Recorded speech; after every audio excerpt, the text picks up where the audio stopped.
Thank you for your testimony. Thank you. Good morning, Chair Vance and members of the committee. My name is Layla Law Glisko, and I'm testifying today in my capacity as community advocate and district leader for Assembly District 75 Part A. I would like to raise several serious concerns regarding the practices at Fulton and Elliott Chelsea regarding vacancies. The first one is a discrepancy in unit count. The initial RFP that was issued for FEC redevelopment explicitly referenced 2,073 residential units. However, recent official documentation, including the draft environmental impact statement, now refers to 2,056 units. So it sounds like 17 apartments have evaporated from 2021 to today. There has been no public explanation for this reduction. The disappearance of these units from the plan raises important questions about transparency, project scope, and affordability commitments. The public and current residents obviously deserve a full accounting of this change. On the question of warehousing of units for transfer purposes, NYCHA and Related, the developer selected for this project, have admitted on multiple occasions, including in public meetings and in communication with stakeholders, that they are intentionally warehousing units within FEC development. The stated purpose is to facilitate further tenant transfer from the senior building at Fulton Houses, the senior building at Chelsea Edition Houses, and Building 11 at Fulton, both of which are scheduled for early demolition were this redevelopment plan to be approved.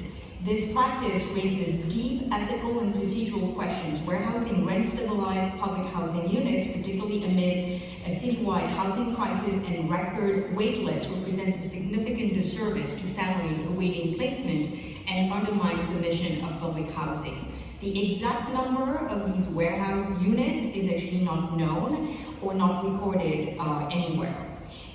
Furthermore, third point, the lack of documentation and accountability. There is no comprehensive documentation available to the public that details the total number of warehouse units, the duration for which they have been warehoused, the criteria used to select units for warehousing, the duration of vacancy, as well as any oversight mechanism in place. NYCHA's opacity on this matter creates an accountability vacuum.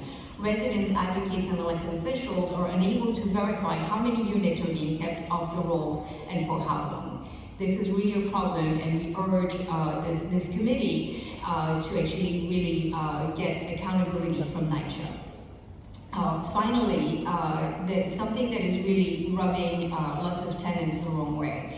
The use of a NYCHA unit for a private consultant. It has come to light that one residential unit at Fulton Houses has been allocated to HOU, which is a private relocation consultant contracted by the developer. This unit is reportedly being used as an office for HOU staff, where they also see tenants.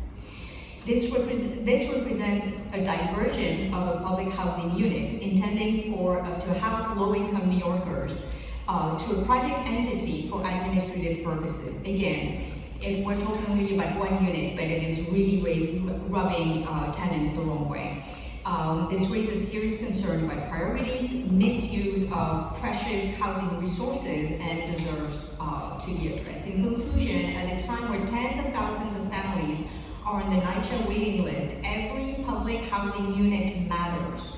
The practice of warehousing units without transparency, the unexplained reduction in proposed units, and if I can just get 10 more seconds, the allocation of apartments with private consultants must be scrutinized. I thank you very much for holding this hearing, and stand ready to answer any questions. Thank you.